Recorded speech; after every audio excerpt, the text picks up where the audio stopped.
என்னாச்சு? ரொம்ப சோர்வா இருக்கீங்க. மனசு ஏதும் சரியில்லையா? அப்போ இந்த 3 ஈஸியான விஷயத்த ட்ரை பண்ணி பாருங்களேன். முதல்ல உங்க உணர்வ புரிஞ்சிக்கோங்க. மனசோர்வுங்கிறது சோம்பல் கிடையாது. அது மனசுல வர்ற பயம், இல்லனா அழுத்தத்தின் காரணமா கூட இருக்கலாம். கொஞ்சம் கண்ண மூடி ஒரு டீப் பிரெத் எடுத்துட்டு, நீங்க ஏன் இப்படி சோர்வா இருக்கீங்கன்னு உங்களையே நீங்க கேட்டு பாருங்க. 2வதா, உங்க நெகட்டிவ் திங்கிங்க மாத்திக்கோங்க. என்னால முடியாதுங்கிறதுக்கு பதிலா, இன்னைக்கு என்னால என்ன பண்ண முடியும்னு யோசிங்க. 3வதா, உங்க வேல்யூ எவ்வளோ முக்கியமானதுன்னு தெரிஞ்சுக்கோங்க.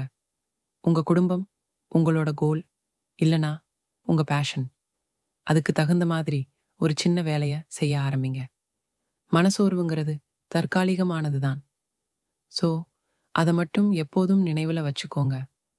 ஓகேவா? இந்த வீடியோ பிடிச்சிருந்தா, இந்த சேனல சப்ஸ்கிரைப் பண்ணிட்டு, லைக் பண்ணிக்கோங்க. இதே போல மனசு சோர்வா இருக்கிற உங்க ஃப்ரெண்ட்ஸுக்கு இந்த வீடியோவை ஷேர் பண்ணுங்க. ஏதாவது கேள்வியோ அல்லது விளக்கமோ தேவைன்னா கமெண்ட் பண்ணுங்க.